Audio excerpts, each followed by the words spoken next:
अखिल भारतीय कुशवाहा महासभा की दमोह इकाई के तत्वावधान में 30 जनवरी को पथरिया विधानसभा के ग्राम बेलखेड़ी में सामाजिक समरसता समारोह एवं भव्य लवकुश शोभा यात्रा का आयोजन किया गया।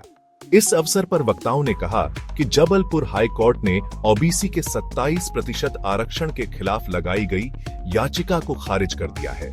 अब प्रदेश सरकार को ओबीसी के 14% पदों पर होल्ड की गई नियुक्तियों को शीघ्र बहाल करना चाहिए।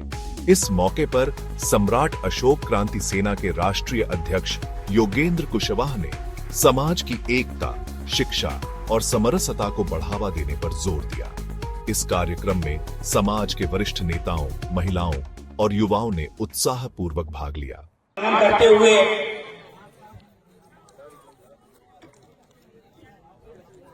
समय कम है, इसलिए मैं एक लाइन को ही विस्तृत रूप समझे। आज इस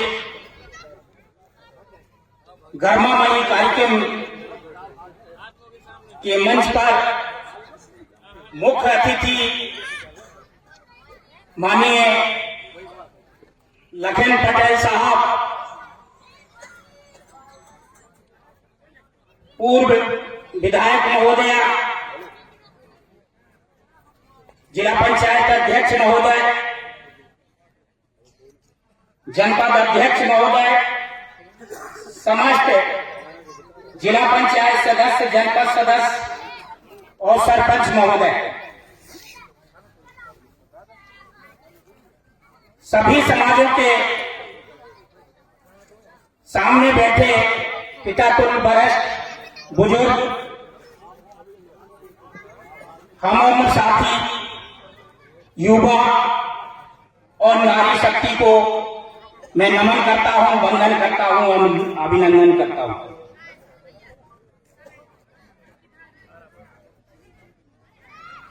जैसा कि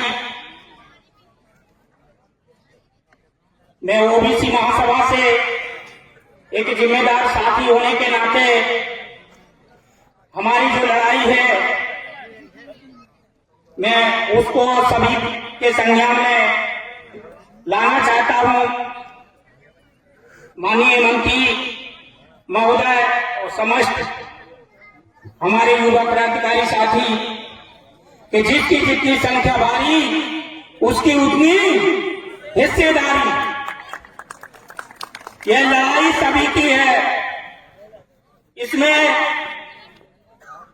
अकेला कुशवाहा ही नहीं है, ये सभी के लिए है। एक वाक्य का ध्यान आप सभी का आकर्षित करना चाहता हूं कि मंडल कमीशन लागू होने के बाद से आज तक जो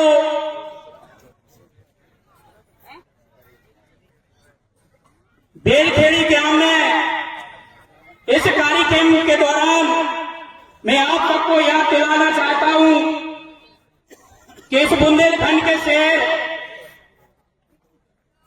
हमारे प्रेरणा स्रोत मानवर सुखलाल कुशवाहा जी के द्वारा जो मार्गदर्शन दिया गया,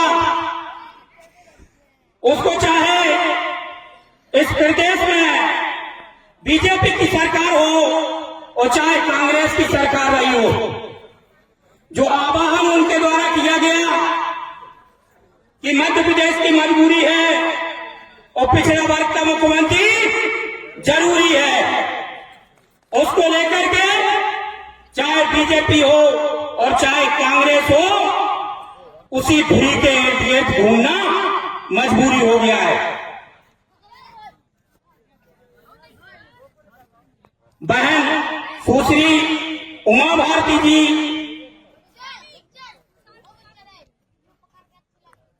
माननीय शिवराज सिंह चौहान जी, आदरणीय बाबूलाल गौर जी और वर्तमान में जो इस प्रदेश का नेतृत्व कर रहा है माननीय मुख्यमंत्री डॉक्टर मोहन यादव जी से मैं कह देना चाहता हूं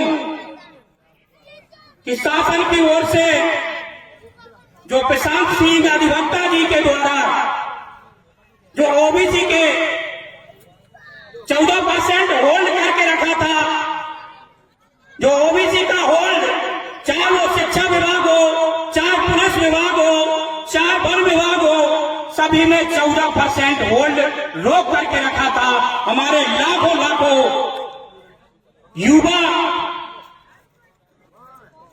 बेरोजगार बैठे हुए हैं, उनको माननीय हाई कोर्ट को गुमराह करके जो काम किया है वह आज सबके सामने उजागर मैं कर रहा हूं। माननीय हाई कोर्ट के द्वारा जितनी भी पिटीशन ओबीसी के 27% आरक्षण के खिलाफ जितने लोगों के द्वारा 74 पिटीशन लगाई गई थी, उन सारी पिटीशन को सुनते हुए हाई कोर्ट ने सारी पिटीशन को नेस्ट कर दिया है। उनको तत्काल 3 से 5 दिन के अंदर अंदर उनके आदेश जारी होना चाहिए। यह बात माननीय मंत्री जी से मैं अपेक्षा करता हूं कि आप अपने माननीय मुख्यमंत्री जी से बोलिए कि आप जितनी भी ओबीसी की 14% नीतियों का होल्ड किया हुआ है, उन सब के लिए 5 दिन के अंदर उनके लिए आदेश जारी होना चाहिए। अब मैं आपसे एक और अपेक्षा करता हूं, अब मौका परस्ती नहीं चलने वाली। ओबीसी महासभा के द्वारा क्या ये जो वकील लोग हैं वो समझते हैं सुप्रीम कोर्ट में कैबिनेट दायर कर दी है, अब कोई भी 13% होल्ड पर कोई भी रोक नहीं लगा सकता। क्यों? सुप्रीम कोर्ट में अब कैबिनेट दायर हो चुकी है, इसलिए आपको नीति देना ही होगी। अब आप कितने जल्दी करवाते हैं यह आप पे निर्भर करता है, आपकी सरकार पे निर्भर करता है।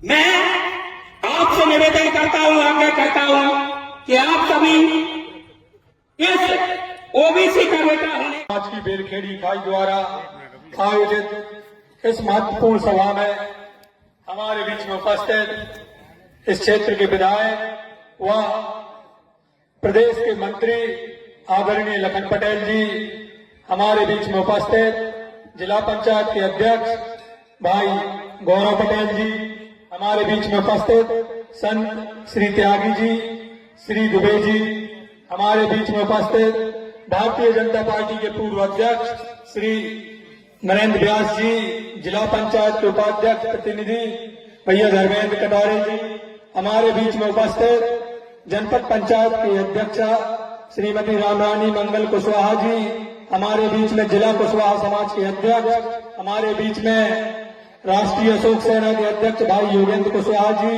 हमारे मंच का संचालन कर रहे भाई गंगाराम पटेल जी, भाई कृपाल कुशवाहा जी एवं मंच पर उपस्थित सम्माननीय सभी मंचासीन अतिथिगण, सभी कुशवाहा समाज के वरिष्ठ जन एवं उपस्थित हमारे पत्रकार भाई, अधिकारीगण एवं उपस्थित कुशवाहा समाज के सभी युवा साथी, वरिष्ठ जन, हमारी माताएं एवं सर्व समाज से आए हुए सभी लोगों को मेरा प्रणाम, नमन, वंदन, अभिनंदन।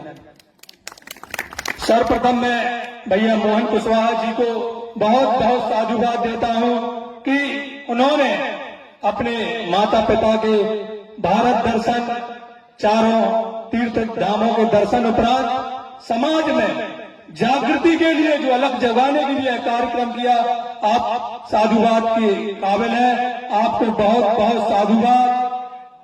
मैं इस कार्यक्रम के मौके पर आप सभी से कहना चाहता हूं कि आप सभी उस समाज के लोग हैं जिस समाज में सम्राट चंद्रगुप्त मौर्य, सम्राट अशोक, महात्मा ज्योतिबा फुले, राष्ट्रमाता सावित्रीबा फुले जैसे लोगों ने जन्म लिया। आपको गर्व होना चाहिए कि हम ऐसे समाज के लोग हैं। लेकिन मैं आपसे पूछना चाहता हूं, क्या आप इन लोगों को सच्ची श्रद्धांजलि दे रहे हैं? नहीं। क्यों? क्यों? जिस तरीके से आज हमें आगे बढ़ना चाहिए उस तरीके से हम आगे बढ़ नहीं गए। जैसे कि अभी हमारे टीकमगढ़ से लोग आए, कुशवाहा समाज के मुख्य व्यक्ति ने कहा है कि जिसकी जितनी हिस्सेदारी, जिसकी जितनी भागीदारी उसकी उतनी हिस्सेदारी। लेकिन क्या हम इसके लिए हैं तैयार? नहीं। आज हमें जिस तरीके से शिक्षित होना चाहिए उस तरीके से हम शिक्षित नहीं हो पा रहे। हमें अपनी बिटियों को शिक्षित करना चाहिए, लेकिन हम बिटियों को शिक्षित नहीं कर पा रहे। हमें बिटियों को बहुत जरूरी है शिक्षा की ओर आगे बढ़ाना। क्यों? क्योंकि जब एक बेटी शिक्षित होगी तो निश्चित ही पूरा परिवार शिक्षित होगा। आज हम कहीं ना कहीं काम पर लग जाते हैं और हमारी माता शिक्षित नहीं रहती तो बच्चों को पढ़ा नहीं पाती। बच्चों का पहला गुरु माता को कहा गया, और अगर माता ही शिक्षित नहीं होगी तो हम आगे की पीढ़ी को शिक्षित कैसे कर पाएंगे। इसीलिए मेरा आप सभी से यही कहना है कि कुछ हो सके ना हो सके, लेकिन अपनी बिटियों को जरूर शिक्षित कराएं और युवा पीढ़ी को भी शिक्षा की ओर आगे बढ़ना होगा। क्योंकि आज हमारे बीच में तहसीलदार महोदय जी बैठे हैं, हमारी टीआई मैडम बैठी हैं, तो मैं आप सभी से यही पूछना चाहता हूं कि आप अपने बच्चों को तहसीलदार महोदय टीआई मैडम जैसा बनाना चाहते हैं कि आप अपने जैसा? अगर हमें इनके जैसा बनाना है तो हमें शिक्षा की ओर जाना होगा। और मेरी सोच यही है, अगर किसी समाज को, किसी राष्ट्र को आगे बढ़ना है तो हमें 3 चीजों पर अमल करना होगा। पहला शिक्षा, दूसरा संगठन, और तीसरा जो समाज में फैली हुई कुरीतियां, नशा, अन्य जो सामाजिक रूढ़िवादी कुरीतियां हैं उनसे दूर होना होगा। अगर हम शिक्षित नहीं है तो हम आगे बढ़ नहीं सकते। अगर हम संगठित नहीं है, अगर हमारे समाज में, हमारे परिवार में संगठन नहीं होगा तो हमारा निश्चित ही कोई ना कोई फायदा उठा ले जाएगा। इसलिए हमें संगठित होना पड़ेगा। और तीसरा, जो समाज में फैली हुई रूढ़िवादी परंपराएं हैं, समाज में हमारे बीच में दारूखोरी, अशिक्षा जैसी अनेकों कुरीतियां हैं, उनसे हमें दूर होना होगा। तब जाकर हम अपने महापुरुषों को श्रद्धांजलि सही मायने में दे पाएंगे। हमारी बात पर आप विचार जरूर करना, तभी जाकर हमारा भला होने वाला है। मंच पर आकर बातें करने से कुछ नहीं होगा, हमें अपने अंतर मन में विचार करना होगा और उन बातों को अमल में लाना होगा। निश्चित ही हमें हक लेना नहीं पड़ेगा, हमें हक छीनना पड़ेगा, तब जाकर हमें हक मिलेगा।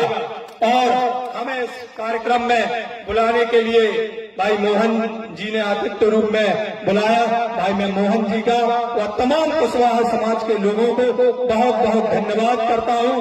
आप सभी को नमन, प्रणाम, जय हिंद, जय भारत। कुशवाहा समाज के सभी लोगों के चरणों में नमन। भारत माता की जय। धन्यवाद। कुशवाहा शाक्य मौर्य सैनी बंधुओं से जुड़ी खबरों के लिए कुश प्रकाश पत्रिका के इस YouTube चैनल को सब्सक्राइब करें। वीडियो को अन्य सामाजिक बंधुओं को शेयर करें और लाइक व कमेंट कर हमें सहयोग करें।